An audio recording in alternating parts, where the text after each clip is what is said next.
Assalamualaikum warahmatullahi wabarakatuh. Alhamdulillah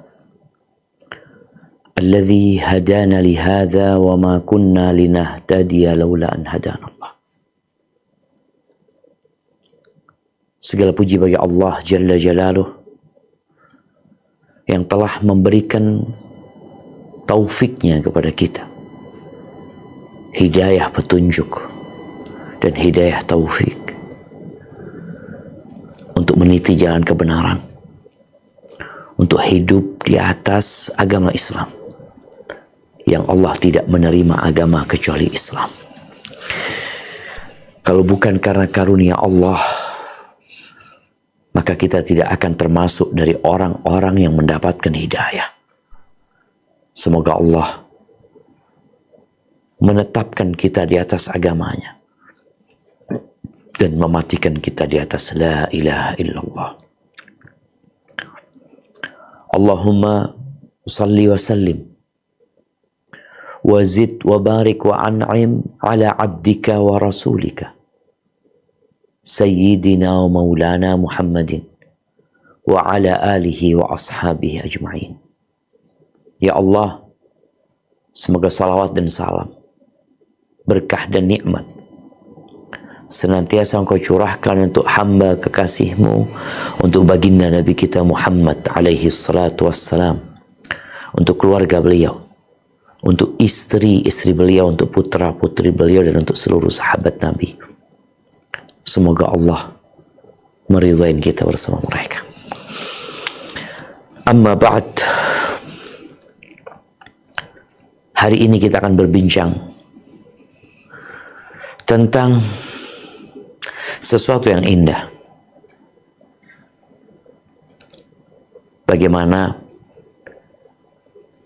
kita dapat hidup berdampingan dengan Rasulullah Sallallahu Alaihi Wasallam di dalam surga.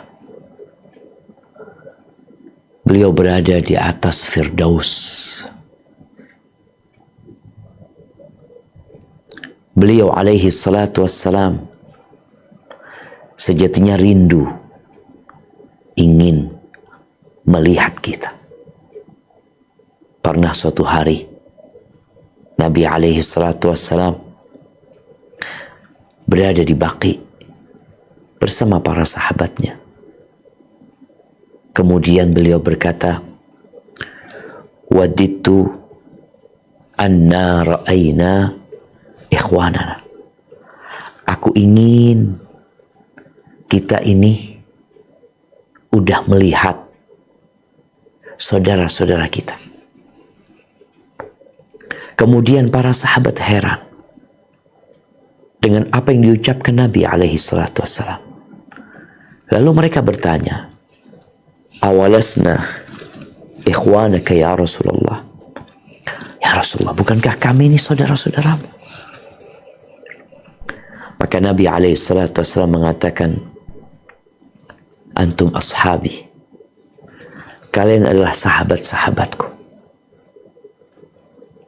Ikhwanuna alladzina lam ya'tu ba'd. Adapun yang masuk kategori saudara-saudara kita adalah orang-orang yang belum datang. Ahibati fillah, mereka yang hidup bersama Nabi alaihi salatu wassalam, mereka sejatinya khawatir tidak lagi berjumpa dengan Nabi alaihi salatu wassalam. Kita setiap hari mengatakan asyhadu an la ilaha illallah, asyhadu anna Muhammadar Rasulullah. Dikumandangkan di masjid-masjid, dibaca tatkala kita bertasyahud, dan kita juga mengatakan assalamu alayka ayyuhan nabiyyu wa rahmatullahi wa barakatuh. Aisyah radhiyallahu taala anha meriwayatkan sebuah hadis. Dia berkata, "Ja'a rajulun ila Nabi sallallahu alaihi wasallam faqala. Pernah datang seorang laki-laki kepada Nabi alaihi salatu wassalam. Lalu dia berkata, "Ya Rasulullah, innaka la ahabbu ilayya min nafsi." Sesungguhnya engkau lebih aku cintai daripada diriku sendiri. Wa ahabbu ilayya min ahli. Engkau lebih aku cintai daripada keluargaku. Wa ahabbu ilayya min waladi. Dan engkau lebih aku cintai daripada anakku. Wa inni la akunu fil bait fa adhkuruk. Aku tuh terkadang berada di rumahku, kemudian aku mengingatmu. Fama asbir hatta atiyaka fa anzur ilaik. Aku gak sabar, gak tahan aku. Ketika aku ingat engkau, aku gak tahan. Aku langsung beranjak dari rumahku, mendatangimu demi untuk melihat kepada dirimu. Wa idza dzakartu mauti wa mautak. Apabila aku mengingat kematianku dan kematianmu. Araftu annaka idza dakhaltal jannah rufi'ta ma'an nabiyyin. Aku tahu kalau engkau masuk surga, engkau akan diangkat ke derajat yang tinggi bersama para nabi. Wa in dakhaltu jannah khasyitu alla ara.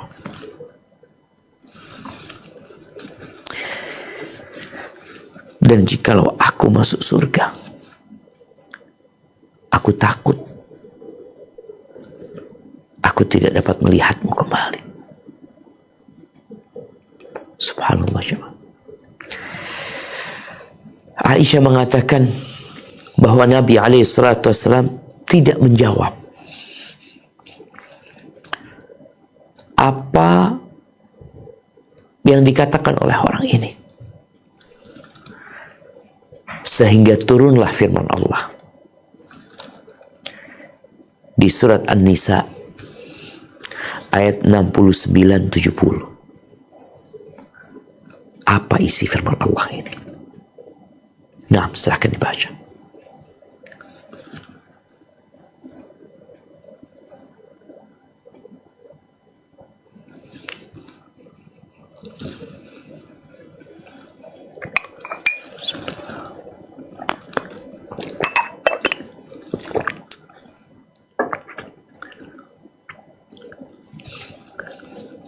Nah, tafadhal. Ana belum dengar suara ya.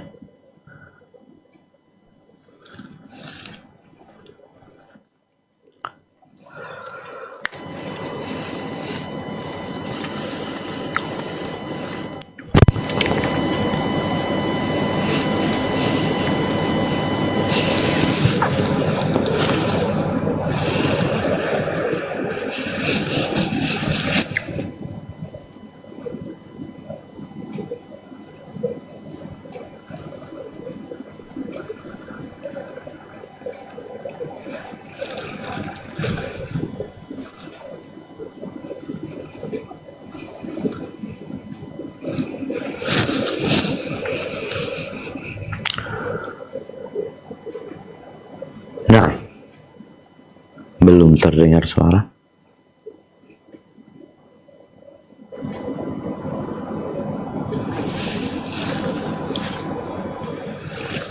Atau Ana yang akan membacakan? Masih connect nggak? Halo, Assalamualaikum Ustaz. Tadinya putus Ustaz. Baru sekarang nih connect lagi Ustaz. Baik. Tafadhali dibaca surat An-Nisa ayat 69-70.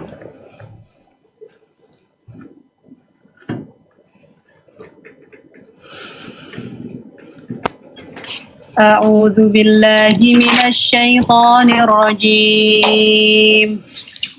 ومن يطع الله والرسول فأولئك مع الذين أنعم الله عليهم من النبيين فأولئك مع الذين أنعم الله عليهم من النبيين والصديقين والشهداء والصالحين وحسن أولئك رفيقا. Dan barang siapa yang menaati Allah dan Rasul Muhammad, maka mereka itu akan bersama-sama dengan orang yang diberikan nikmat oleh Allah, yaitu para nabi, para pecinta kebenaran, orang-orang yang mati syahid, dan orang-orang soleh. Mereka itulah sebaik-baik teman. Barakallahu fiik. Subhanallah jemaah. Kalau bicara sebaik-baiknya teman, tentu mereka adalah sebaik-baiknya kawan. Insya Allah, siapapun di antara kita yang taat kepada Allah dan Rasulnya, tidak melanggar aturan-aturan Allah, dia akan bersama para nabi, bersama para siddiqin, bersama orang-orang yang mati syahid, dan bersama orang-orang yang saleh. Ibn Sa'ad dalam kitabnya At-Tabaqat Al-Kubra menyebutkan tentang Ummu Umarah Nusaybah binti Ka'ab radhiyallahu ta'ala anha, bahwa dia pernah berkata untuk Nabi sallallahu alaihi wasallam, "Ud'ullaha an nurafiqaka fil jannah." Mintakan kepada Allah agar kami dapat menjadi teman-temanmu di surga. Faqala Allahumma ij'alhum rufaqa'i fil jannah. Lalu disebutkan dalam riwayat ini bahwa Nabi berkata, "Ya Allah, jadikan mereka teman-temanku di surga." Lalu kata Ummu Umarah, "Ma ubali ma asabani minat dunya." Setelah doa itu, aku nggak peduli apapun yang menimpaku dalam urusan dunia ini. Ahibati fillah, kita perlu kenal dengan Ummu Umarah ini, yang dia dalam riwayat tadi disebutkan minta didoakan agar dapat mendampingi, menjadi temannya Nabi alaihi salatu wassalam. Siapa dia sebenarnya? Karena pernah ada kejadian seorang sahabat yang bernama Rabi'ah ibn Ka'ab al-Aslami radhiyallahu anhu, bagaimana dia meminta kepada Nabi SAW agar dia dapat menjadi teman Nabi di surga. Rabi'ah ini anak-anak ya. Dia suatu hari melayani Nabi alaihi salatu wassalam. Ini ceritanya Rabi'ah. Kuntu abitu ma'a Rasulullah SAW fa'ataituhu biwadu'ihi wa hajati. Pernah suatu malam aku bermalam dengan Nabi SAW. Lalu beliau bangun, aku bawakan air wudhunya, keperluan beliau alaihi salatu wassalam. Kemudian beliau bertanya kepada aku, "Sal, mintalah engkau." Engkau minta apa? Kata Rabi'ah, "As'aluka murafaqataka fil jannah." Aku meminta kepadamu agar aku bisa menjadi temanmu di surga. Apa kata Nabi SAW? Awa ghaira dhalik. Yang lainnya. Qultu huwa dhak. Nggak ada ya Rasulullah, itu yang aku minta. Lalu kata Nabi SAW, fa'inni ala nafsika bikathrati sujud. Bantulah aku atas dirimu dengan banyak-banyak salat. Rawahu Muslim. Ini Rabi'ah bin Ka'ab al-Aslami. Kita lihat nih ya, orang itu memang kepingin berteman, kepingin dekat dengan orang-orang, Masya Allah. Tunggu anak kok. Kepingin dekat sama orang-orang yang dia cintai. Makanya kenapa kalau kita ngelihat public figur, artis-artis ya, pemain bola atau apapun, ketika datang itu banyak yang mendekat. Karena bahkan ingin hidup bersama dia. Ingin duduk bersama dia, ingin makan sama dia. Kita pernah nggak berdoa minta sama Allah supaya kita bisa berdekatan dengan Nabi SAW? Ya tentunya doa ini nggak dibikin-bikin. Doa ini muncul dari cinta. Bagaimana di riwayat Ibn Sa'ad tadi, walaupun memang riwayat ini diperselisihkan oleh sebagian ulama, tapi riwayat sirah nabawiyah, yusta'nas bihiyah. Karena memang kita bentar lagi akan melihat perjuangan Ummu Umarah. Siapa perempuan ini yang minta agar dia dapat mendampingi Nabi SAW di surga? Nama perempuan ini adalah Nusaybah bintu Ka'ab bin Amr bin Auf bin Mabdhul. Ini disebutkan oleh Al-Imam Al-Zahabi rahimahullahu ta'ala dalam kitabnya Siyar A'lamin Nubala. Lalu kata Imam Zahabi tentang Ummu Umarah Al-Fadilah Al-Mujahidah, dia adalah perempuan yang mulia, seorang wanita pejuang. Dia wanita pejuang, punya anak-anak pejuang, punya suami juga pejuang. Jadi dia dari keluarga yang penuh dengan perjuangan. Karena akhuha Abdullah bin Ka'ab al-Mazini minal Badriyin. Saudaranya yang namanya Abdullah bin Ka'ab termasuk dari yang ikut perang Badar. Dan saudaranya yang namanya Abdullah bin Ka'ab ini minal Bakain, termasuk orang-orang yang menangis. Kenapa menangis? Jadi ada 7 sahabat yang ketika perang Tabuk, mereka ini nggak punya kendaraan, ingin ikut berjihad.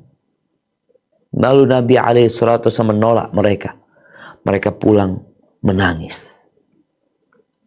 Ummu Umarah ini jamaah termasuk satu dari 2 wanita yang menghadiri Bai'atul Aqabah. Jadi sebelum hijrahnya Nabi SAW, dia udah bai'at sama Nabi SAW. Dia berangkat dari Madinah menuju ke Mekah ketika musim haji bersama 70 laki-laki pada waktu itu. Dia bersama suaminya.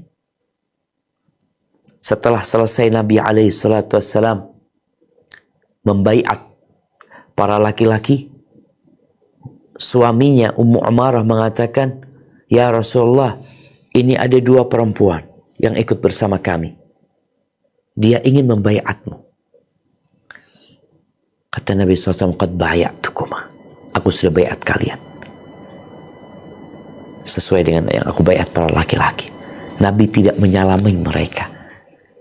Ibnu Hajar menyebutkan dalam kitabnya Al-Isabah, Nabi SAW mengatakan, "Inni la usafihun nisa."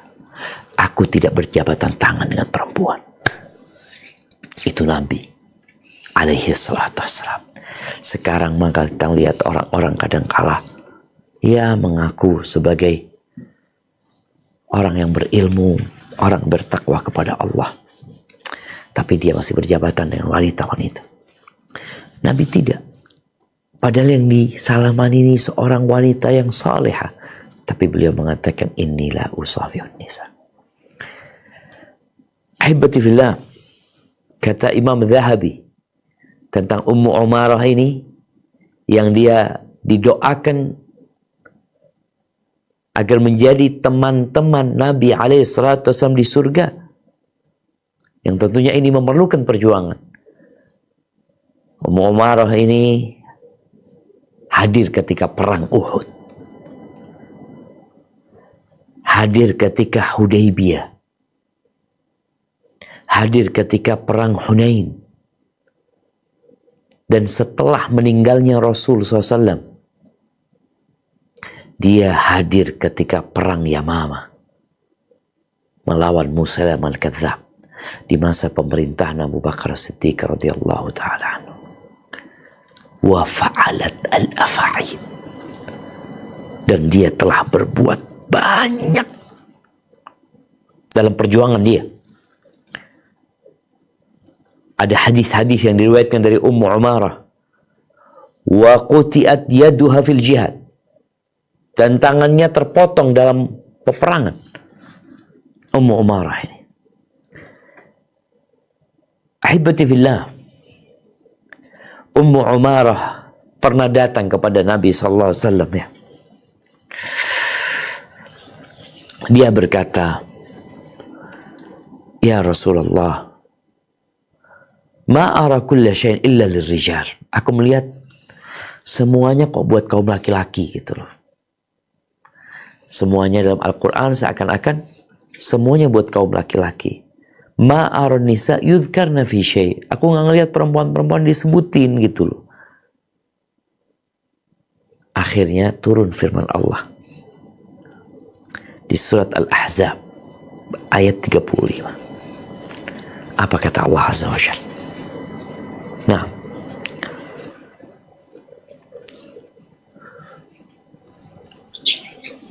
innal muslimina wal muslimati wal mu'minina wal mu'minati wal qanitina wal qanitat والقانتين والقانتات والصادقين والصادقات والصابرين والصابرات والصابرين والصابرات والخاشعين والخاشعات والمتصدقين والمتصدقات والمتصدقين والمتصدقات والصائمين والصائمات والحافظين فروجهم والحافظين فروجهم والحافظات والذاكرين الله كثيرا والذاكرات أعد الله لهم مغفرة وأجرا عظيما.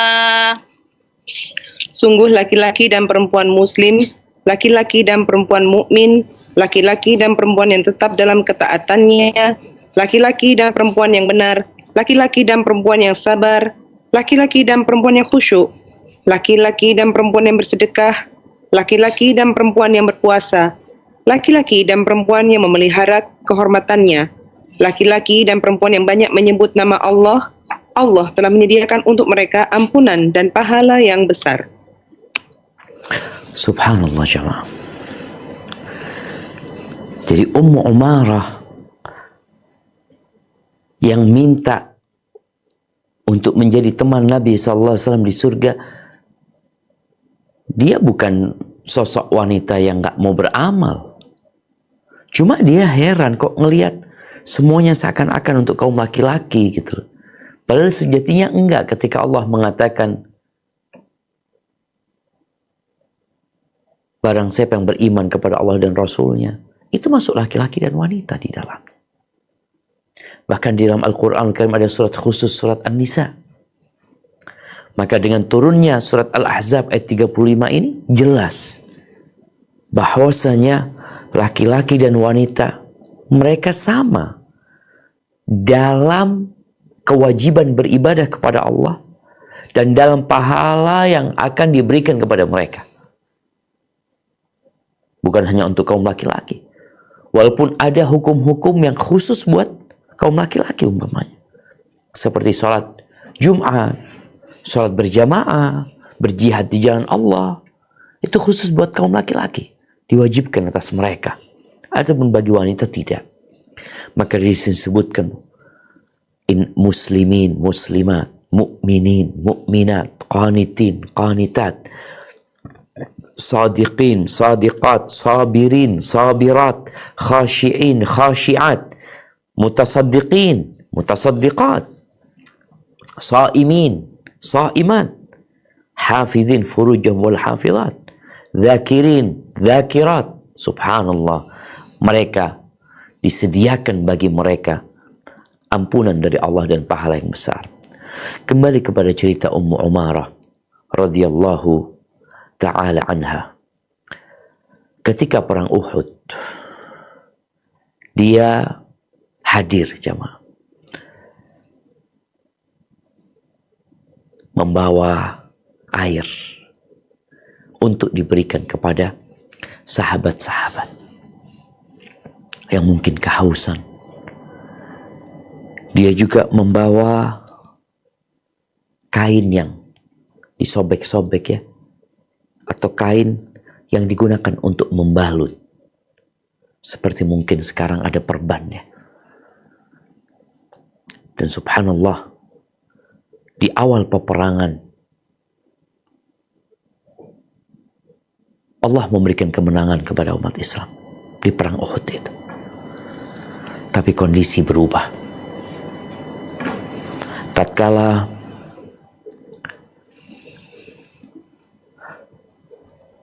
sebagian sahabat yang ada di gunung Uhud, yang ada di gunung pemanah, Jabal Pemanah itu, atau Bukit Pemanah, mereka turun.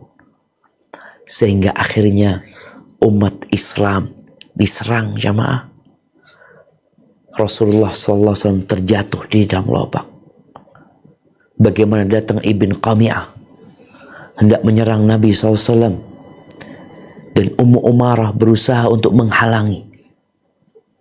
Bahkan disebutkan Ummu Umarah ditebas oleh Ibn Qami'ah di bagian ketiaknya. Dan Ummu Umarah berusaha untuk memukul balik Ibn Qami'ah, tapi Ibn Qami'ah memakai baju besi, double apalagi. Ini yang dilakukan Ummu Umarah. Artinya selain dia memberikan minum kepada para sahabat yang kelelahan, mengobatin yang luka di antara mereka, sempat Ummu Umarah melakukan perlawanan terhadap orang-orang musyrikin. Ahibati fillah, itu ketika perang Uhud, dia terluka radhiyallahu ta'ala anha. Kemudian bagaimana dia punya anak ikut berperang ya, dan doa yang tadi disebutkan, ya Allah jadikan mereka teman-temanku di surga ini riwayat ini kejadiannya ketika perang Uhud, disebutkan oleh beberapa sejarawan dalam buku perjalanan hidup Nabi alaihi salatu wassalam. Jadi ketika perang Uhud, dia hadir bersama suaminya, didampingi oleh suaminya Ghaziyah bin Amr, dan bersama kedua putranya, dan dia mengalami banyak luka ketika perang Uhud itu. Ahibati fillah, dia punya anak yang namanya Abdullah bin Zaid dan Habib ibn Zaid, yang nanti akan menyebabkan Ummu Amarah ikut ketika perang Yamamah. Rasul sallallahu alaihi wasallam mengirim Habib ibn Zaid, anaknya Ummu Amarah ini, untuk mengajak Musailamah al-Kadzab, Musailamah yang mengaku sebagai nabi, agar dia kembali kepada Allah Azza wa Jalla. Ketika dia datang menjumpai Musailamah al-Kadzab membawa surat Nabi alaihi salatu wassalam, ditanya sama Musailamah al-Kadzab, Habib ini, atashhadu anna Muhammadan Rasulullah SAW? apakah engkau bersaksi bahwasanya Muhammad adalah Rasulullah? Qala Habib, na'am. Kalau ditanya sama Musailamah al-Kadzdzab, atashhadu anni Rasulullah, apakah kau bersaksi bahwa aku adalah utusan Allah? Qala ana la asma, aku enggak dengar, kata dia. Kata Habib, aku enggak dengar. Diulangin lagi sama Musailamah al-Kadzdzab.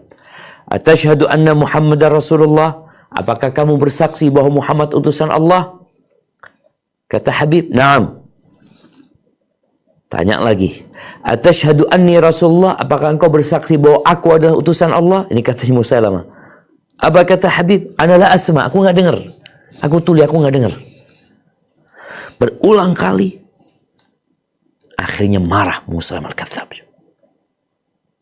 Habib bin Zaid ini, putranya Ummu Umarah, dipotong-potong, dimutilasi siapa? Oleh siapa? Oleh Musailamah al-Kadzdzab. Supaya kita tahu ketika seorang ingin menjadi teman Nabi alaihi salatu wassalam, ingin masuk surga bersama Nabi alaihi salatu wassalam, dia harus berjuang. Bagaimana sikap Ummu Umarah ketika mendapatkan berita kematian putranya? Dia bersabar, jemaah.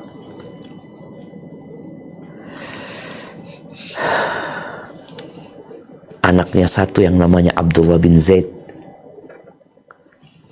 ini nanti mendampingi ibunya berangkat ke Yamamah ketika perang. Subhanallah. Jemaah rahimakumullah. Ketika berangkat Ummu Umarah ke Yamamah, Ummu Umarah bercerita ya, bagaimana peristiwa perang apa? Perang Yamamah melawan Musailamah al-Kadzdzab ini, di mana para sahabat terdesak dan banyak yang terbunuh pada waktu itu. Simak ibn Harb kemudian dilemparkan menuju ke dalam benteng mereka. Lalu dia berperang di dalam dan berhasil membukakan pintu sehingga para sahabat masuk. Ummu Umarah ini mencari Musailamah al-Kadzdzab yang membunuh anaknya Habib. Dia cari. Ketika dia cari, kelihatan sama Musailamah al-Kadzdzab ini. Maka dia ketika mendekat ke sana, ada salah satu pengikut Musailamah al-Kadzdzab yang mengetahui hal itu, maka dia mendatangi Ummu Umarah dan menebas tangan Ummu Umarah. Maka nggak bisa dia mendekati Musailamah al-Kadzdzab. Dapat beberapa waktu, beberapa saat kemudian, Ummu Umarah mendatangi Musailamah al-Kadzdzab dan didapati Musailamah sudah mati, sudah tewas. Kelihatan sama anaknya Abdullah. Siapa yang bunuh Musailamah al-Kadzdzab? Engkau. Kata anaknya, iya. Masya Allah. Mati Musailamah yang membunuh kakaknya. Habib dibunuh oleh adiknya Abdullah ibn Zaid radhiyallahu ta'ala anhu. Ahibati fillah. Ketika perang Uhud, ketika cerita perang Uhud ya, kembali kepada cerita perang Uhud. Yang jelas, perang Yamamah selesai, anaknya Abdullah tewas perang itu setelah dia membunuh Musailamah al-Kadzdzab, dan Allah memberikan kemenangan kepada kaum muslimin, dan Ummu Umarah akhirnya hidup dengan tangannya yang terputus ya, sampai meninggal radhiyallahu ta'ala anhu. Ketika perang Uhud ya, cerita bagaimana peran Ummu Umarah di perang Uhud ini disebutkan. Ummu Umarah mengatakan, ra'aituni wan kasyafan nas an Rasulullah SAW. Aku melihat diriku ketika perang Uhud itu orang-orang pada bubar dari Nabi SAW. Karena memang kondisinya benar-benar menakutkan jemaah. Umat Islam itu sedang sibuk mengumpulkan harta rampasan perang, tahu-tahu diserang dari belakang. Ketika diserang dari belakang oleh pasukan berkuda, morat-marit para sahabat, bahkan ada yang kabur masuk ke kota Madinah. Lari mereka. Kemudian orang-orang musyrikin yang sejatinya mereka sudah meninggalkan medan perang, ketika mendengar suara rame-rame di belakang mereka noleh. Ternyata Khalid bin Walid berhasil menyerang umat Islam dari belakang, maka mereka balik lagi sehingga umat Islam berada di tengah, diserang dari belakang, diserang dari depan. Dalam kondisi mereka nggak siap, akhirnya bubar itu pasukan umat Islam. Maka di sini diceritakan Ummu Umarah, dia melihat orang-orang menyingkir atau menjauh dari Nabi alaihi salatu wassalam. Ya, jumlah mereka kata Ummu Umarah nggak sampai 10. Aku bersama kedua putraku dan suamiku berada di depan Nabi SAW. Ia berusaha untuk melindungi Rasul SAW. Dan orang-orang benar-benar kewalahan ketika itu jemaah.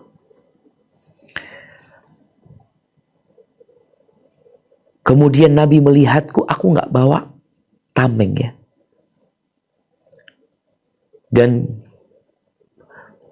beliau melihat ada seorang yang lari dari medan perang itu jemaah dengan tamengnya, maka dikatakan kepada dia, alqi tursak ila man yuqatil, lemparkan tamengmu kepada orang yang mau berperang gitu loh. Maka dilemparkan dan kata Ummu Umarah, aku ambil.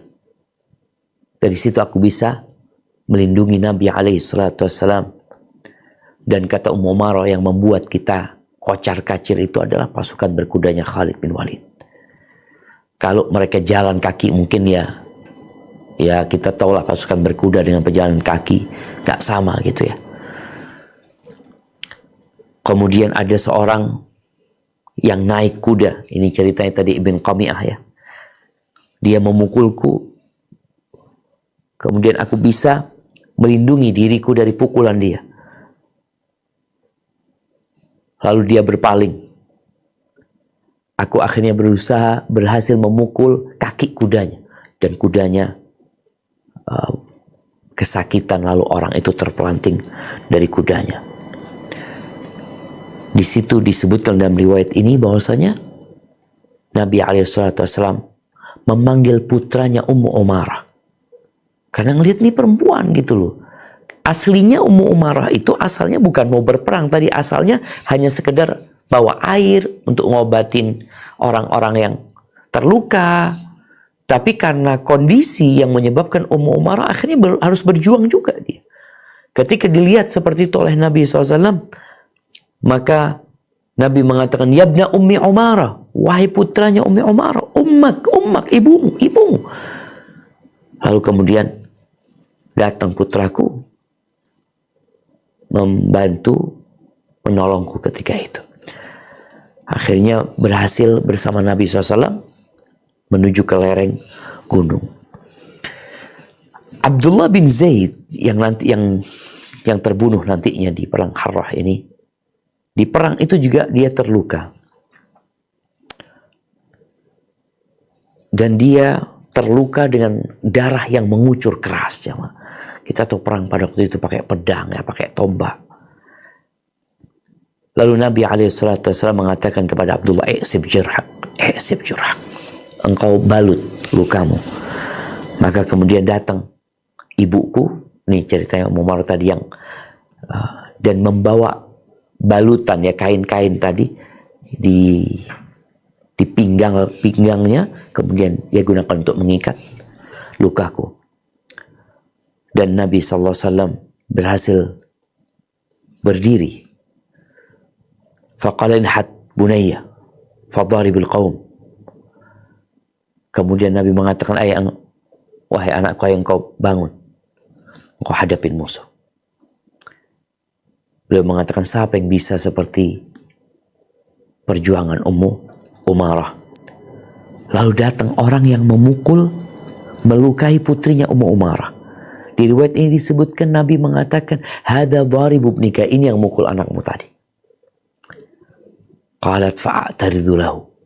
Maka Ummu Umarah akhirnya menghadapi orang ini. Tadi ceritanya dia pukul kaki kudanya, fabarak, dan enggak, yang ini kejadian lain ya, afwan. Orang ini bukan naik kuda, tapi orang ini dalam kondisi berjalan. Aku pukul kakinya ya, Masya Allah. Ini kadang kalau orang kalau berperang kan berpikir untuk memukul ke wajahnya, lehernya Ummu Umarah, memukul kakinya orang ini. Kemudian orang itu terjatuh. Dan Nabi SAW tertawa melihat Ummu Umarah melakukan itu sambil mengatakan, engkau sudah membalaskan buat anakmu radhiyallahu ta'ala anhum.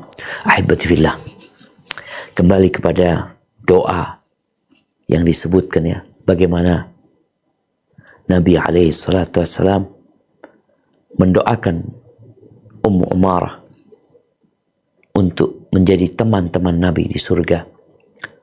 Dan kita berusaha berjuang dan berdoa memohon kepada Allah Azza wa Jal agar kita menjadi teman-teman Rasulullah SAW kelak di surga. Ahibati fillah,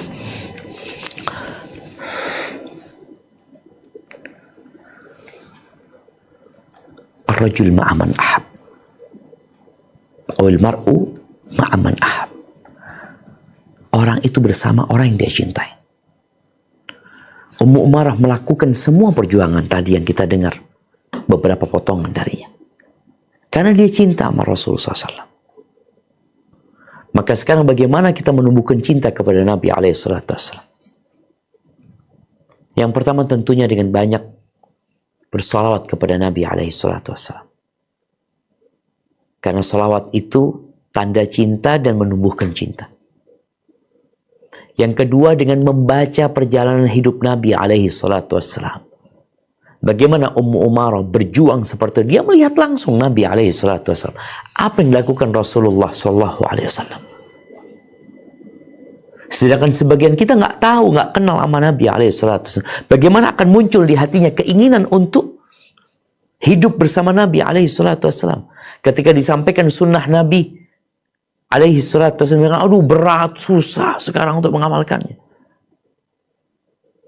Engkau nggak hidup di masa Nabi SAW, yang mereka berjuang harus sampai mengucurkan darah, sampai putus tangan mereka. Melihat Sumayyah ketika di kota Mekah, bagaimana dia disiksa dan Nabi SAW hanya dapat mengatakan kepadanya, sabran ala Yasir, sabar keluarga Yasir, tempat kalian di surga. Akhirnya tewas dibunuh oleh Abu Jahal, ditusuk kemaluannya dengan tombak. Kita nggak perlu lagi seperti itu. Kita tinggal mengamalkan agamanya, mengamalkan ajarannya, mengamalkan sunnahnya. Dan insya Allah, barang siapa yang taat kepada Allah dan Rasulnya, mereka akan dikumpulkan bersama para nabi. Maka berusaha untuk mencintai Nabi SAW, mempelajari perjalanan hidup beliau, dan menghidupkan sunnahnya. Dengan cara itu semoga Allah mengumpulkan kita bersama beliau. Hadza wallahu a'lam bissawab. Itu mungkin yang dapat kita kaji pada pagi ini yang berkaitan dengan doa yang diberikan untuk Ummu Umarah dan keluarganya dan bagaimana perjuangan beliau. Hadza wallahu a'lam bissawab. Mungkin kita masuk ke sesi tanya jawab. Nah, Anda kembalikan ke teman-teman di sana. Tafadhal.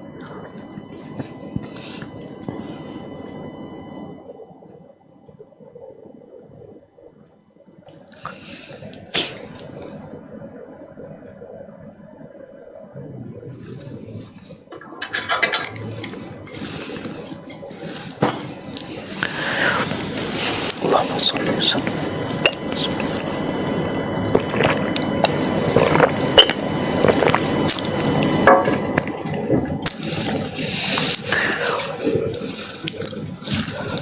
Baik, belum tersambungkan?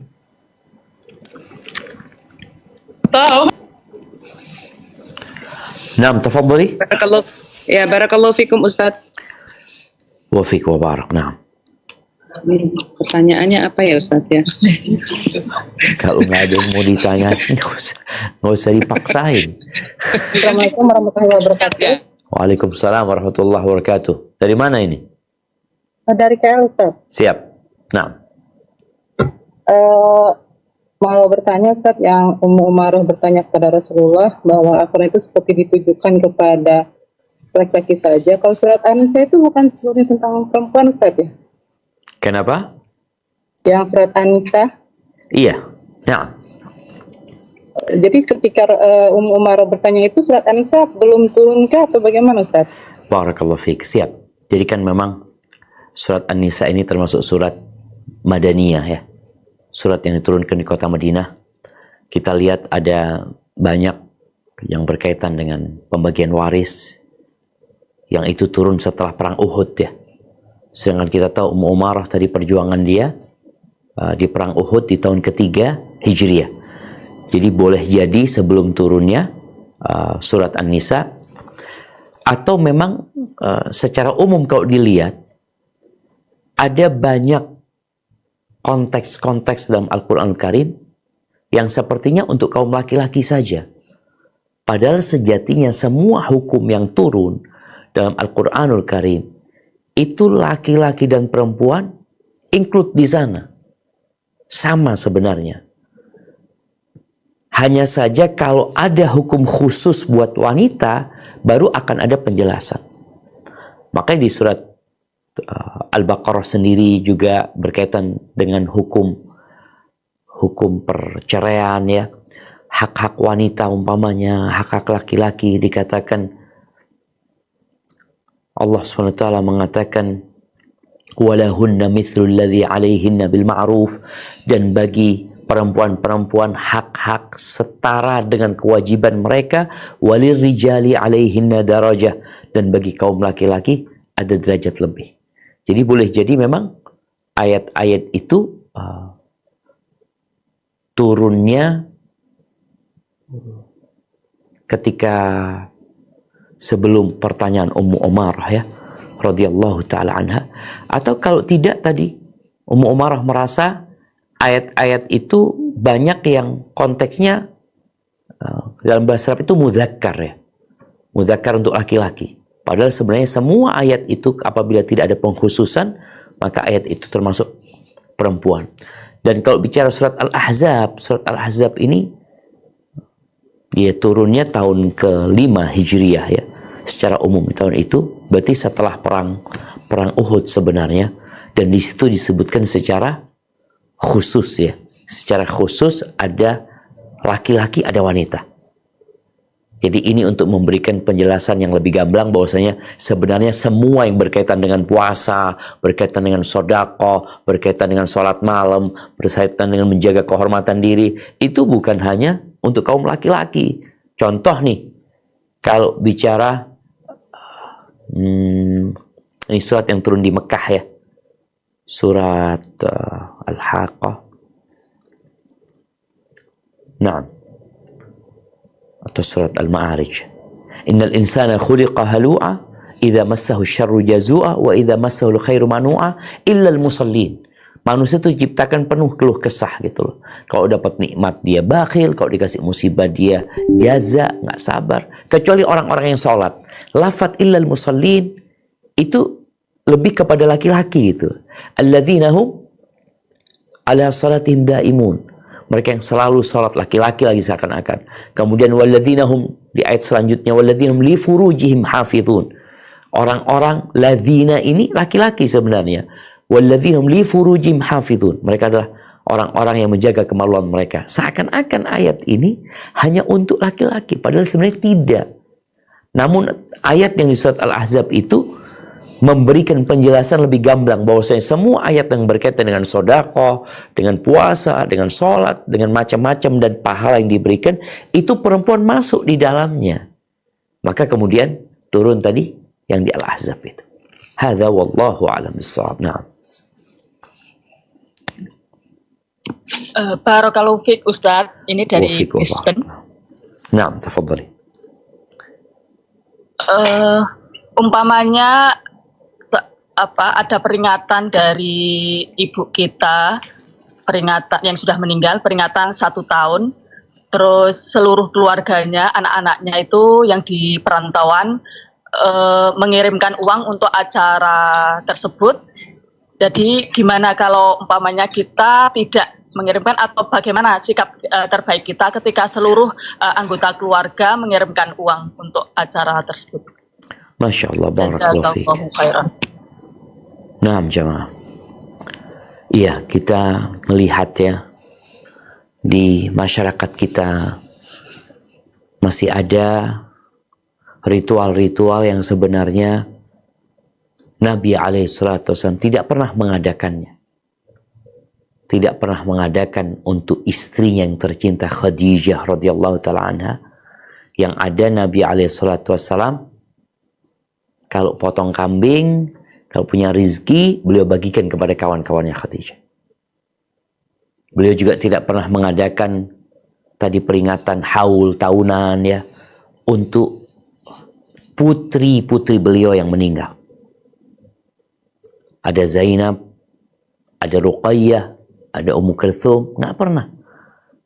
Bahkan para sahabat Nabi tidak pernah mengadakan acara itu untuk Nabi sendiri alaihi salatu wassalam. Apa sikap kita? Jadi kadangkala kita ini sibuk dengan peringatan, peringatan ini, peringatan ini, peringatan ini. Kita tuh disuruh beramal, suruh berbuat. Baik, apa sikap kita tadi ketika keluarga mengadakan acara peringatan? Yang kita tahu acara itu tidak diajarkan oleh Nabi SAW. Maka sampaikan ke pihak keluarga, aku akan kirim paket beras, umpamanya 5 kiloan 100, aku mau bagikan ke masyarakat. Aku mau sedekah buat ibuku. Tapi untuk acara itu aku nggak mau ikut. Supaya mereka tahu kita peduli sama ibu kita. Artinya kita mengamalkan yang sesuai dengan sunnah sebagai bukti cinta kita kepada ibu. Tapi kita tidak menjalankan amalan tadi yang tidak dicontohkan sama Nabi SAW. Jadi tetap, dan pemberiannya nggak harus mengikuti acara tersebut. Sampaikan kepada mereka, aku pokoknya punya rezeki tiap bulan atau setahun 2 kali, setahun 3 kali. Yang aku lakukan, aku akan kirimkan kepada keluarga yang ada di Indonesia, yang di tempat tinggal ibu, kirimkan ke sana, minta mereka untuk membagikannya. Supaya mereka tahu bahwa ini loh yang dianjurkan. Tapi kadangkala kita akan diklaim macam-macam, tapi intinya tetap sampaikan kepada keluarga, engkau kirim paket sembako untuk masyarakat, diniatkan sedekah buat ibu, tapi kalau ritual acara itu aku nggak ikut, minta maaf. Mungkin seperti itu. Hadza wallahu a'lam bissawab. Assalamualaikum Ustadz. Waalaikumsalam warahmatullahi wabarakatuh. Ahlan Dari wasahlan. Sydney ini. Masya Allah, barakallahu fiik. Tafadhali. Iya, ini ada yang pernah dengar hadis Ustadz, tapi nggak tahu pastinya gitu. Intinya tentang kalau kita berkumpul bersama teman, tapi di dalam perkumpulannya tidak menyebut atau tidak membahas nama Allah, itu nanti akan dimintakan pertanggungjawaban di yaumil akhir. Perkumpulannya sia-sia gitu Ustadz. Apakah ini benar? Karena kita di sini ada perkumpulan rutin silaturahmi Ustadz, tapi memang nggak ada ceramah, nggak ada ngaji ya. Ya kumpul aja gitu Ustadz, makan-makan. Itu gimana ya Ustadz? Jazakallah khair. Barakallahu fiik. Nah, insyaallah hadisnya sahih ya. Jadi perkumpulan yang tidak ada nama Allah disebutkan di sana. Jadi perkumpulan yang sia-sia memang. Kalau bicara kumpul yang tadi dikatakan mungkin kita ngobrol tentang urusan dunia, urusan anak-anak ini dan itu, maka setelah kumpul atau di tengah-tengah kumpul itu tetaplah kita berusaha untuk menyampaikan tentang, nggak harus manggil ustadz ceramah ya, tapi paling tidak yang disampaikan di situ hal yang bermanfaat. Setelah itu ditutup dengan kafaratul majlis. Sebagian orang ini berpikir doa kafaratul majlis ini doa selesai ceramah. Padahal sebenarnya secara bahasa kafarat al-majlis. Kafara itu penghapusan, majlis itu majlis. Kita majlis makan, ngobrol sama teman, apalagi ini yang lebih riskan. Jadi kumpul-kumpul yang tadi bukan kajian, yang lebih riskan banyak hal-hal yang sia-sia. Maka dengan kita tadi membaca doa kafaratul majlis, semoga dihapuskan kesalahan kita kalau memang ada salah omong di sana. Kemudian kalau bicara kumpul, para sahabat Nabi radhiyallahu taala anhum, mereka kadang-kala bergurau jemaah ketika kumpul. Sampai lempar-lemparan kulitnya semangka. Mereka kadang-kadang cerita tentang masa jahiliyah mereka gimana ya pada waktu itu. Itu sebagai bentuk mereka mengingat Allah, sebenarnya dulu kita kayak gini, kayak gitu.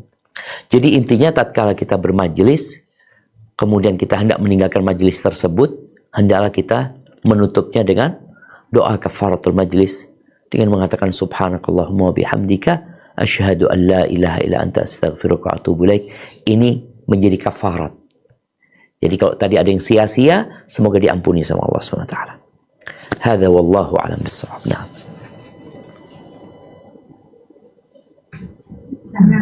Assalamualaikum Ustaz. Waalaikumsalam warahmatullahi wabarakatuh. Apakah sunnah mencium kening pipi kanan dan pipi kiri istri sebelum berangkat kerja, Ustaz? Jazakallah. Masya Allah, barakallah fiik. Ahibati fillah, kalau bicara sunnah, Anda nggak tahu ya, tapi Nabi SAW pernah berangkat sholat, beliau mencium Aisyah kemudian berangkat sholat. Ini hadis dijadikan dalil oleh sebagian ulama tentang tidak batalnya wudhu menyentuh istri. Karena Nabi SAW mencium istrinya, kemudian beliau sholat gitu loh, nggak wudhu lagi. Maka kalau dikatakan apakah sunnah mencium istri sebelum berangkat kerja, sepertinya tidak. Tapi kembali kepada tradisi dan budaya sebenarnya. Jadi istri-istri ini bagaimana dia mengantarkan suaminya sebagai bentuk khidmat dia kepada suami sampai ke pintu ya. Anda pernah ke Jepang ya, teman di Jepang tuh pernah cerita, Ustaz, di sini perempuan-perempuan di sini punya tradisi yang ajib, Ustaz, kata dia. Jadi kalau suaminya berangkat kerja, waktu dia menikah, jadi orang Indonesia ini nikah dengan perempuan Jepang. Ketika anak berangkat kerja, itu istri anak ngantar sampai pagar, Ustaz. Kemudian anak diliatin sama dia sampai menghilang dari pandangan dia, baru dia masuk ke rumah, Ustaz. Jadi mungkin kembali kepada tradisi dan budaya, artinya budaya-budaya yang baik, yang tidak bertentangan dengan syariat, ya silahkan dilakukan. Apalagi ketika seorang suami melakukan itu, atau istri mengantar suaminya dalam rangka berkhidmat kepada suaminya, menyenangkan hati suaminya, menjaga rumah tangganya, insya Allah akan berpahala di situ. Tapi kalau tadi dikatakan apakah sunnah ya, wallahu a'lam bishawab. Dan Nabi SAW ketika beliau mau masuk rumah, itu beliau pakai siwak. Di sini beliau ketika mau berjumpa dengan istrinya berusaha untuk dengan aroma mulut yang nyaman gitu loh. Tidak seperti laki-laki yang kadang-kala nggak peduli dengan aroma mulutnya. Hadza wallahu a'lam bishawab.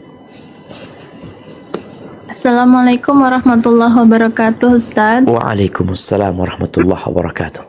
Barakallahu fiik. Kami dari Canberra ada pertanyaan, apa hukumnya memutuskan silaturahim? Bagaimana sikap kita terhadap orang yang memutus tali silaturahim dengan kita? Jazakallah khairan. Ini kerabat ya? Teman dan kerabat, Ustaz. Siap. Nah, ahibati fillah, ingin mengingatkan kembali bahwasanya ada hubungan yang namanya al-ukhuwah al-islamiyah. Al-ukhuwah al-islamiyah ini dengan setiap muslim. Jadi pertemuan kadangkala dengan alumni, anak-anak SMA atau anak pesantren, kadang-kala kan bahasanya forum silaturahim ya. Padahal yang tepat mungkin forum ukhuwah islamiyah. Karena silaturahim ini artinya berbuat baik kepada rahim, kepada kerabat, yang ada hubungan kerabat. di mana Rasulullah SAW beliau menyebutkan bahwasanya sedekah kepada muslim itu sedekah. Ini muslim nih, saudara kita muslim ini, itu sedekah. Kepada miskin, orang muslim yang miskin, ya sudah, kita dapat pahala sedekah. Tapi ketika kita sedekah kepada muslim yang kerabat kita, maka kita akan dapat dua, pahala sedekah sama pahala silaturahim. Jadi mohon bahasa ini perlu digunakan dengan benar ya. Karena sebagian orang mengatakan, ana alhamdulillah banyak saudara, atau ana suka silaturahim Ustaz. Masya Allah dia punya kawan banyak, tapi ke tempat keluarganya nggak pernah dia. Jadi sebenarnya dia tadi banyak menjalin ukhuwah Islamiyah, tapi bersama silaturahim kadang-kala dia lupakan. Tapi kita kembali kepada pertanyaan, apa hukumnya memutuskan silaturahim? Rasulullah SAW menyebutkan, la yadkhulul jannah qati', nggak masuk surga orang yang memutuskan silaturahim. Ini ancaman yang dahsyat sekali, jemaah. Tidak masuk surga orang yang memutuskan silaturahim. Artinya dia diancam neraka. Kemudian bagaimana rahim ini ketika Allah menciptakannya, dia bergantungan di arsy Allah Azza wa Jal. Dia mengatakan, hadza maqamul a'idzi bika minal qati'ah. Ini kedudukan orang yang berlindung kepadamu, jangan sampai dia diputuskan. Lalu Allah Azza wa Jal mengatakan, ama tardaina an asila man wasalaki wa aqta'a man qata'alki. Apa engkau enggak ridha aku akan menyambung yang menyambungmu dan memutuskan yang memutuskan. Terus apa sikap kita kepada orang yang memutuskan rahim? Yang pertama, cobalah kita cari tahu jamaah. Apa sebenarnya yang mendorong dia memutuskan silaturahim? Kadang-kala masalah harta, urusan dunia, kadang-kala urusan salah faham, atau mungkin ada fitnah orang. Sehingga kita berusaha untuk menyambung rahim yang dia putuskan. Karena fadilah yang besar, keutamaan yang agung bagi yang menyambung silaturahim itu, kata Nabi SAW, laisal wasil bil mukafi. Yang namanya wasil, orang yang suka menyambung rahim, itu bukan yang bales-balesan. Bukan. Walakinnal wasil, yang dikatakan orang yang menyambung rahim, itu adalah walakinnal wasil man idza quti'at rahimuhu wasalaha. Adalah orang yang apabila rahimnya diputuskan, dia berusaha menyambungnya. Jadi tatkala ada orang yang memutuskan tadi, kita berusaha untuk menyambungnya. Bukan kita malah mengatakan, ya udah dosanya dia yang mutusin. Tapi benar, dia yang berdosa. Tapi kita kan ingin dapat fadilah. Bagaimana kita terus berusaha untuk menyambung rahim itu. Ketika datang seorang sahabat kepada Nabi SAW mengadukan tentang kerabat mereka. Tentang kerabat dia. Yang dia berkata, ya Rasulullah, innali rahiman. Uhsinu ilaihim wa yusi'una ilayya. Aku punya kerabat. Aku berbuat baik kepada mereka, mereka berbuat kepada aku. Asiluhum wa yaqta'unani. Aku nyambung, mereka putus. Apa kata Nabi SAW? La in kunta kama qulta. Kalau benar yang kau ucapkan, memang kejadiannya seperti itu, engkau akan mendapatkan perlindungan selalu dari Allah Azza wa Jal, dan engkau seakan-akan memberikan bara api kepada mereka. Jadi bagi sikap kita terhadap orang yang memutuskan silaturahim, bagaimana kita berusaha menyambungnya. Ustaz, dia yang mutusin, udah urusan dia. Apa yang dapat kita lakukan, itulah yang kita kerjain. Hadza wallahu a'lam bissawab.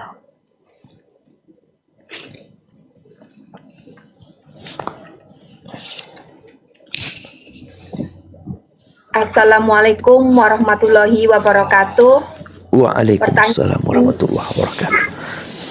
Pertanyaan dari Melbourne. Begini Pak Ustadz, Ya. ada cerita antara anak dan bapak yang silaturahminya itu terputus. Pertama karena anaknya yang susah dihubungi mengeblok bapaknya. Terus kemudian bapaknya mungkin sakit hati atau gimana, jadi lambat laun selama 4 tahun tidak ada komunikasi. Terus mungkin dia merasa sakit hati, terus dia juga tidak mau mengakui anaknya. Mereka saling tidak mengakui antara anak dan bapak keduanya. Sampai orang tuanya itu meninggal dunia. Itu hukumnya bagaimana? Itu hukumnya bagaimana untuk keduanya, Pak Ustadz? Belum meninggal. Ya, bapaknya belum meninggal, Pak Ustadz, sorry. Bapaknya belum meninggal? Ya, belum. Tapi sudah 4 tahun mereka tidak ada saling komunikasi dan tidak saling mengakui akhirnya. Barakallahu fiik, subhanallah jemaah. Ya, bagaimana hukum untuk keduanya? Terima kasih. Assalamualaikum warahmatullahi wabarakatuh. Waalaikumsalam warahmatullahi wabarakatuh. Ahibati fillah. Kalau bicara hukum untuk keduanya, insya Allah jelas ya. Anak akan disebut anak yang durhaka. Karena dia memutuskan hubungan sama bapaknya, memblokir nomor bapaknya, bahkan dia tadi dikatakan gak mengakui itu bapaknya. Ini sebuah keburukan. Dan kita tahu di antara dosa-dosa yang akan disegerakan hukumannya di dunia adalah durhaka kepada orang tua. Memutuskan silaturahim. Ini berkaitan dengan anak. Yang berkaitan dengan bapaknya, maka orang tua harus sadar dengan kewajiban dia. Apa sebenarnya yang terjadi? Kalau dikatakan anak sampai memblokir, tidak mau menghubungin orang tuanya, tetap anaknya salah. Tapi orang tua harus sadar kenapa itu terjadi. Apakah memang ada kesalahan dari pihak ayah? Karena pernah di masa Umar bin Khattab radhiyallahu taala anhu, ketika datang seorang ayah mengadukan anaknya kepada Umar bin Khattab radhiyallahu taala anhu karena sikap anaknya yang buruk, dikatakan anaknya durhaka. Lalu sang anak dipanggil karena kelak akan ada persidangan di hari akhir.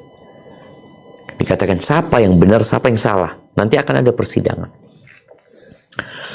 Ketika dipanggil anaknya mengatakan, ya Amirul Mukminin, bapakku ini, dia itu durhaka, artinya dia mendoliminku. Dia tidak ngajarin aku. Ada orang tua yang tidak ngajarin anaknya agama. Tidak mendidik anaknya dengan benar. Yang ada anaknya dididik urusan dunia aja. Urusan agama nggak pernah. Dan dia tidak memilihkan ibu buat aku yang baik. Lihat nih. Sampai ibunya anaknya nyampaikan, dia pilihkan aku ibu seorang budak gitu loh. Yang budak ini akhirnya harus sibuk dengan majikannya. Nggak bisa didik anaknya. Makanya kita lihat kadang-kadang ada perempuan-perempuan yang sebenarnya wanita bebas, yang dia seharusnya bebas mengurusin anaknya, ngurusin keluarganya, tapi dia membuat kontrak dengan pekerjaannya, akhirnya anaknya berantakan.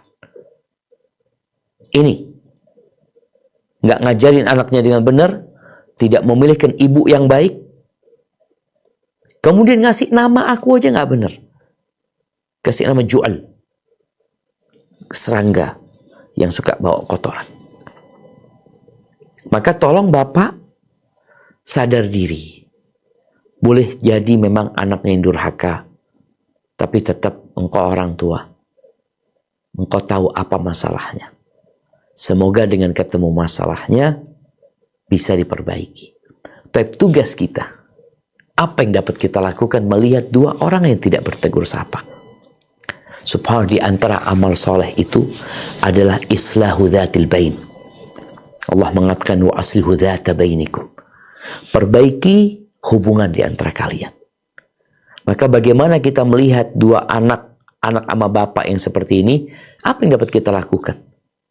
Kita datang ke anaknya, kita datang ke bapaknya, karena kalau bicara pertanyaan ini yang bertanya kan orang lain, bukan bapak, bukan anak. Menunjukkan kedua orang itu mungkin nggak peduli dengan urusan hukum, karena yang ada dalam benak mereka sakit hati.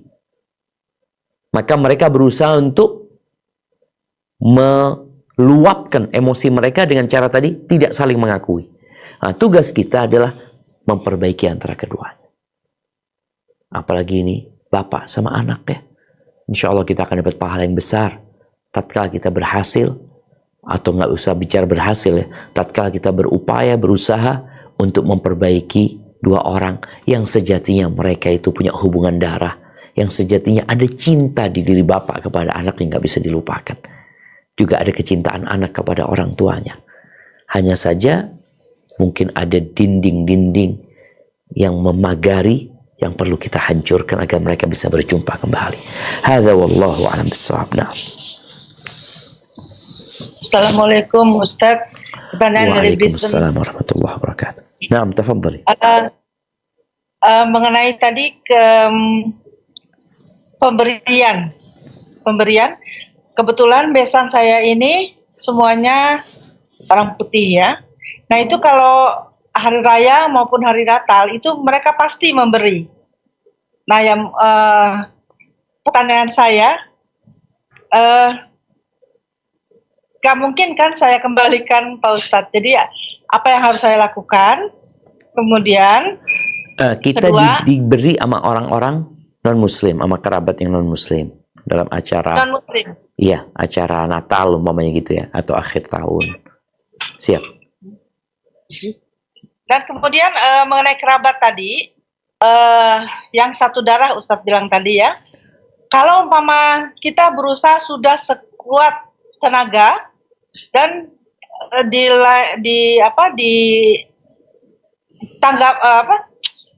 justru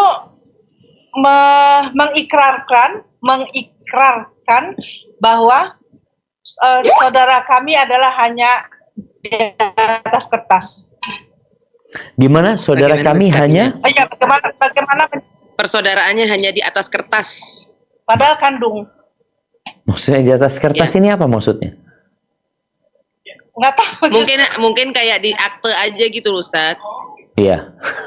Ya, jazakumullah khairan Wa Ustaz. iyyak, barakallahu fiik. Nah, yang pertama berkaitan dengan pemberian dari orang-orang ya. Mereka punya acara-acara baik yang muslim atau non-muslim, bicara acara-acara yang mungkin tidak sesuai dengan syariat, maka insya Allah pemberian mereka boleh diterima selama kita tidak ikut merayakannya. Artinya pemberian mereka kirimkan, bukan kita datang ke tempat acara tersebut. Insya Allah gak ada masalah. Kalau tadi dikatakan mereka mengadakan acara Natalan, kemudian kita dikirimin, atau tahun baru kita dikirimin oleh-oleh, insya Allah pendapat yang lebih kuat, selama makanan dan pemberiannya halal, maka halal bagi kita. Adapun pertanyaan yang kedua berkaitan dengan kerabat ya. Memang kerabat ini yang namanya rahim, itu yang satu rahim. Boleh jadi nyambung ke kakek yang ketiga ya. Namanya Ana Syafiq bin Riza bin Hasan bin Abdul Qadir. Jadi yang satu kakek nih, Abdul Qadir itu jadi kerabat dekat. Jadi kerabat itu ada kerabat dekat, ada kerabat jauh. Kalau tadi kita punya kerabat yang disebutkan, dia mengatakan persaudaraan kita cuma di atas kertas ya. Ya boleh jadi ada masalah jemaah, ada masalah. Kenapa dia mengatakan hal itu? Atau karena memang non-muslim. Jadi kalau bicara non-muslim pun tetap kerabat. Apabila tadi ada hubungan rahim sama kita. Nah, tugas kita menghadapi kerabat yang mengatakan persaudaraan kita cuma di atas kertas. Ya udah, itu omongan dia nggak usah kita masukin ke hati. Seperti yang Nabi SAW tadi sampaikan, yang disebut orang yang menyambung rahim itu bukan yang bales-balesan, tapi adalah orang yang tatkala diputuskan rahimnya dia nyambung. Ini yang perlu dilakukan sekarang. Dia ngomong cuma di atas kertas, ya udahlah. Engkau mau nganggap apapun, tapi tetap engkau buat aku adalah saudaraku. Maka kita terus berbuat baik sama dia. Bukan berharap balas budi dari dia. Enggak. Kita berharap Allah Azza wa Jalla meridhain kita. Karena kita melakukan ini atas perintah Allah. Artinya kalau Allah nggak nyuruh, ya ana mungkin nggak ada urusan sama antum. Ada apa ana ngurusin orang yang nggak mau diurusin? Tapi karena Allah yang nyuruh kita menjaga rahim, maka ana lakukan ini gitu loh. Jadi seperti itu, dan harapan ana kita menjaga niat ya ketika kita berbuat baik sama kerabat kita. Hada wallahu a'lam bissawab. Naam.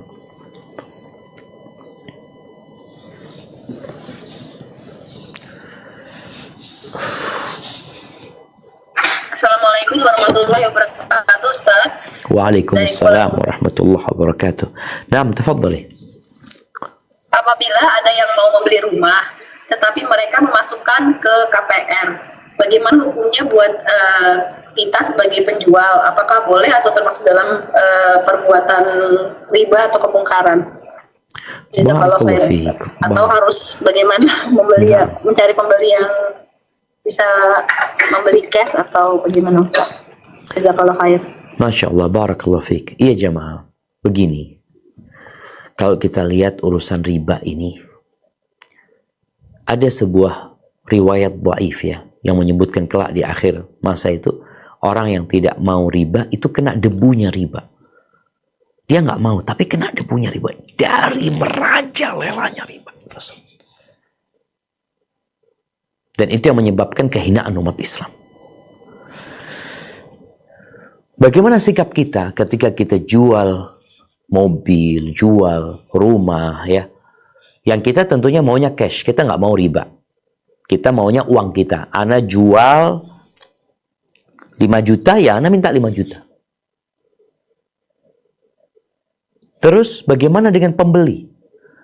Oh ya, pembeli dia mau dapat uang dari mana? Pokoknya engkau bayar kepada aku 5 juta. Mau dia akan memasukkan ke bank. Nah, tugas kita sesama muslim kita sampaikan, ini riba antum loh. Ini riba. Antum janganlah. Berusaha bertakwa kepada Allah Azza wa Jalla. Ya kita memberikan nasihat kepada dia. Kalau dia akhirnya nanti memasukkan ke KPR ini dan itu, ya itu urusan dia. Yang jelas kita dapat uang cash. Kita nggak ada muamalah riba. Artinya muamalah kita itu, ya ana jual 1 juta, ana dapat 1 juta. Dan ana juga tidak memfasilitasi orang itu untuk ke bank. Apalagi kita, oh coba antum ke sini, dapat dosa lagi. Atau kita memudahkan anak punya kenalan di sini, antum bisa ke sana. Enggak, kita mengatakan bahkan kita kasih nasihat, Ustaz antum janganlah, itu dosa gitu loh. Seperti itu. Perkara dia setelah dikasih nasihat nggak mau, dia tetap ambil ke KPR, dia masukkan rumah KPR, itu urusan dia. Yang jelas usaha kita maksimal jamaah. Jadi subhanallah, kita itu perlu saling memberikan nasihat ya. Kalaupun memang sebagian dosa nggak ada masalah, itu urusan dia. Iya betul, urusan dia, urusan KPR itu. Karena kita jualnya cash, anak ambil uang cash. Engkau mau dapat dari bank, uangnya halal buat aku, nggak ada masalah gitu. Tapi urusan muamalahnya itu urusan engkau. Tapi jangan sampai kita menjadi fasilitator untuk hal itu. Hadza wallahu a'lam bissawab. Assalamualaikum Ustadz, ini dari Sydney putaran kedua. Waalaikumsalam warahmatullahi wabarakatuh. Masya Allah. Naam, tafadhali. Ya Ustadz mau bertanya, apabila kita mempunyai tante ya Ustadz, tante kita ini udah meninggal, cuman dia itu nggak punya anak, suaminya juga udah meninggal. Nah sebagai ponakan kita dulu pernah diurusin gitu Ustadz.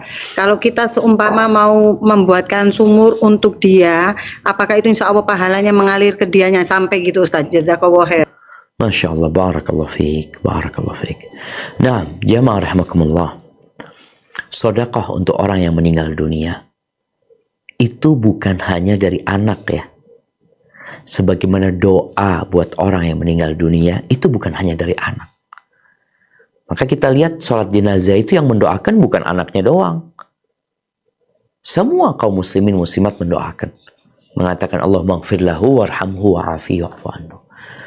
Berbuat baik kepada orang yang meninggal dunia itu boleh jadi bukan anaknya.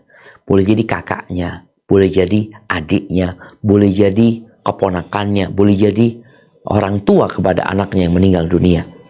Jadi bukan anak, karena memang yang meninggal dunia anaknya. Orang tua bangunkan masjid buat anaknya, seperti itu. Jadi insya Allah nggak ada masalah. Rasulullah SAW, Masya Allah, beliau sering berbuat baik kepada istri-istrinya. Khadijah radhiyallahu ta'ala anha. Jadi tatkala seorang anak atau seorang keponakan bersedekah, dia niatkan buat bibinya, buat pamannya, insya Allah Allah terima hal itu, dan semoga paman atau bibinya mendapatkan bagian pahala dari apa yang dia kerjakan. Hadza wallahu a'lam bissawab. Barakallahu fiik Ustaz. Pertanyaan dari Perth lagi. Apakah boleh jika kita batal wudhu di dalam Masjidil Haram atau Madinah menggunakan botol air semprot untuk berwudhu, Ustaz? Masya Allah, barakallahu fiikum. Jamaah, kalau bicara wudhu itu, mau batal dimanapun kita wudhu, wudhu kita selama sesuai dengan aturan boleh aja.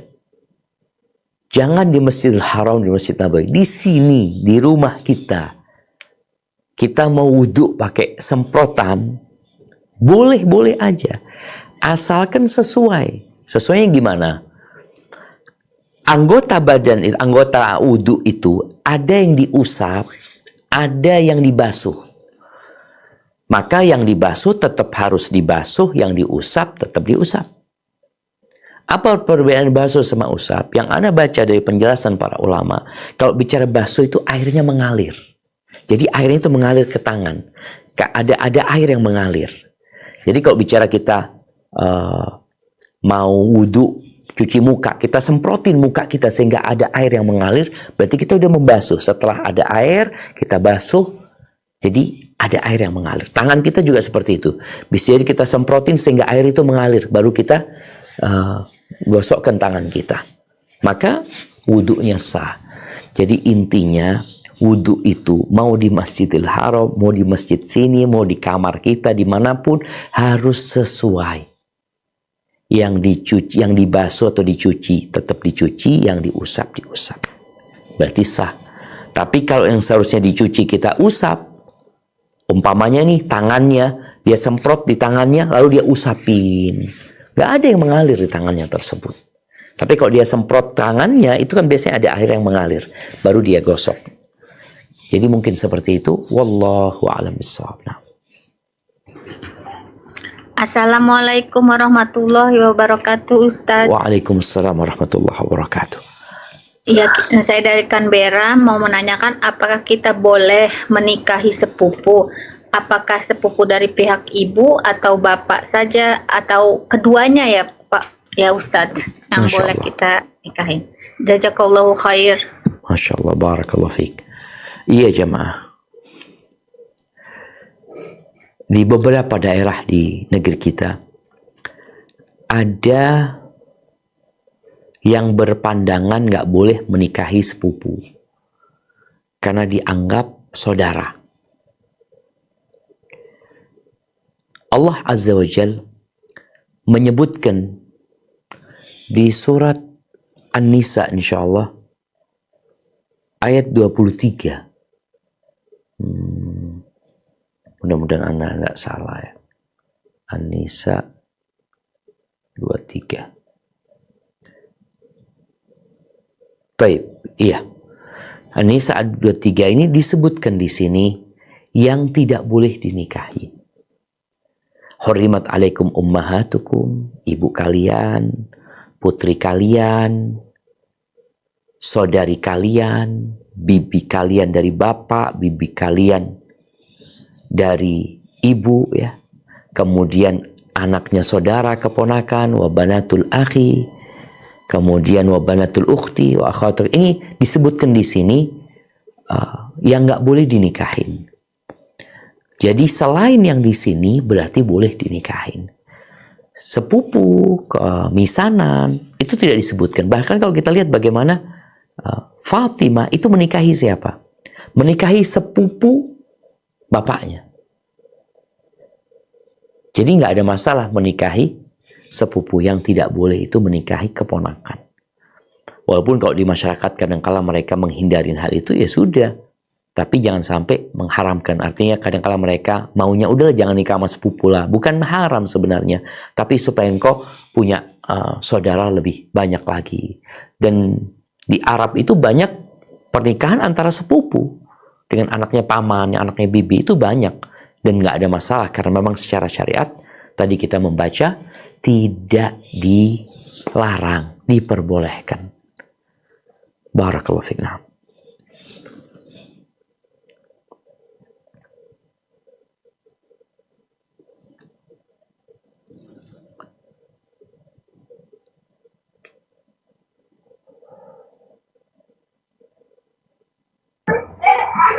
Assalamualaikum warahmatullahi wabarakatuh.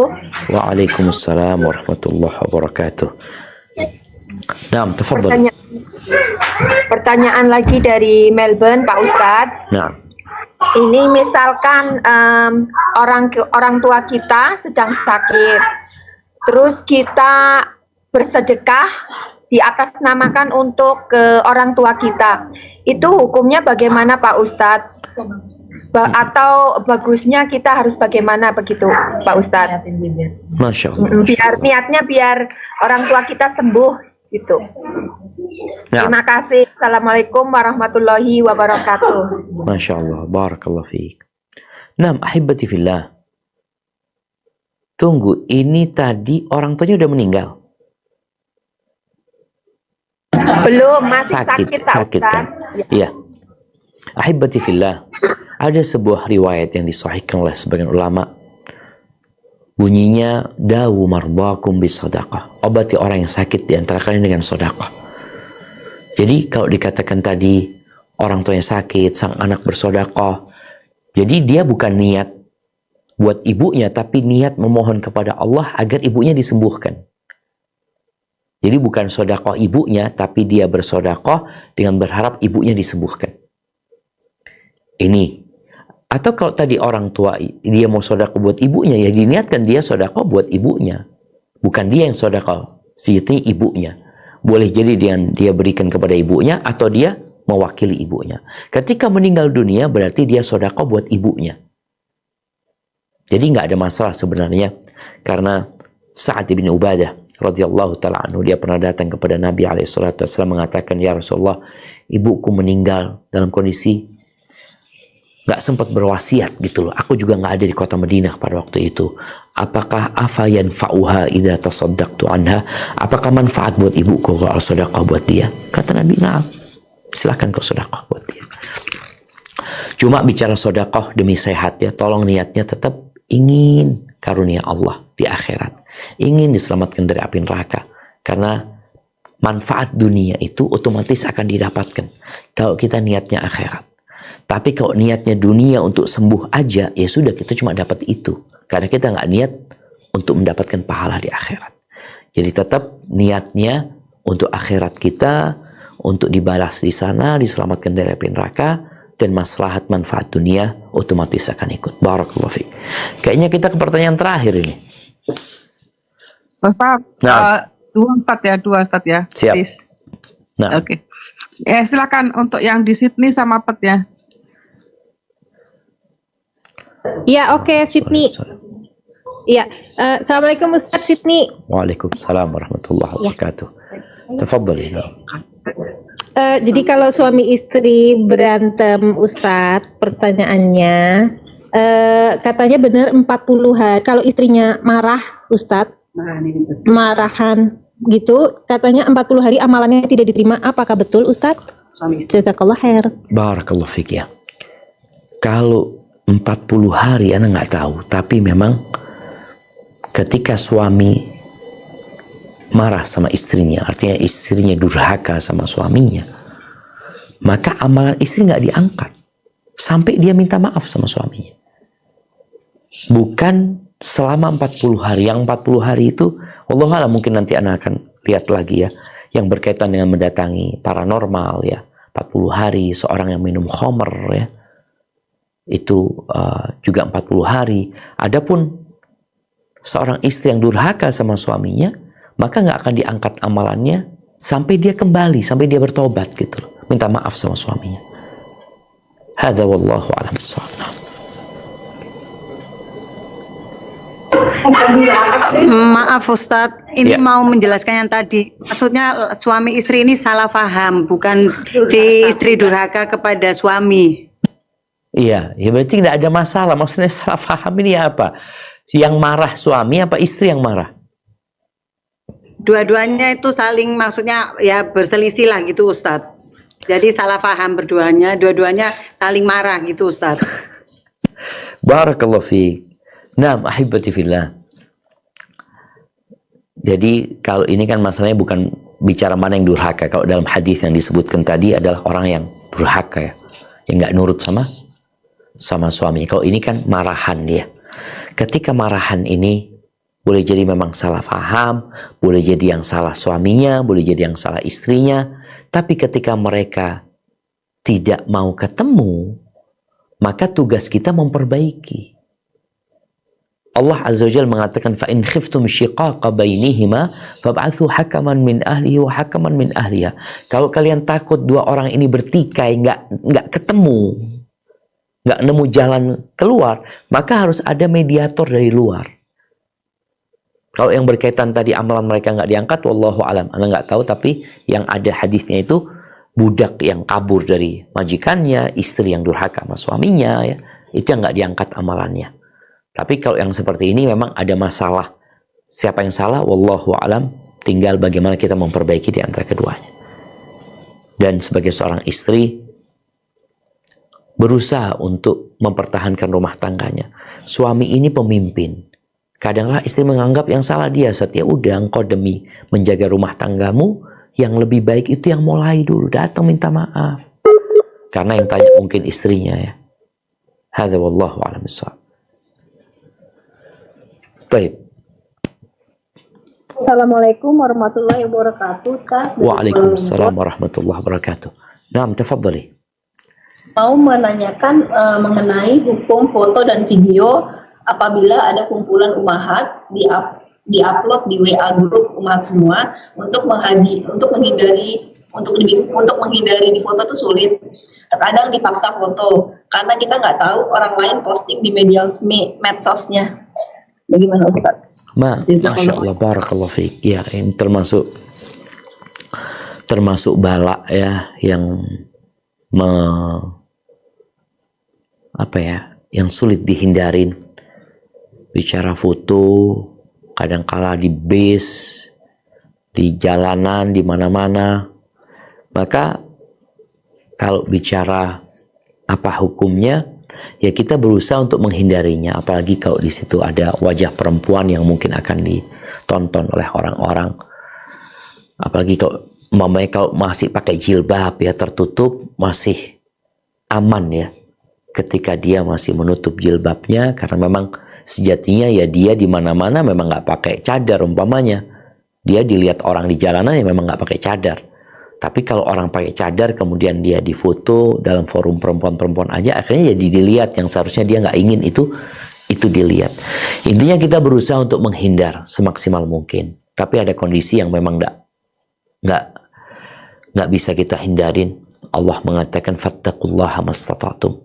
Bertakwalah kepada Allah sesuai dengan kemampuan kalian. Artinya kita semaksimal mungkin menghindari hal-hal yang tidak berguna. Hadza wallahu a'lam bissawab. Nah, itu kayaknya menjadi pertanyaan terakhir.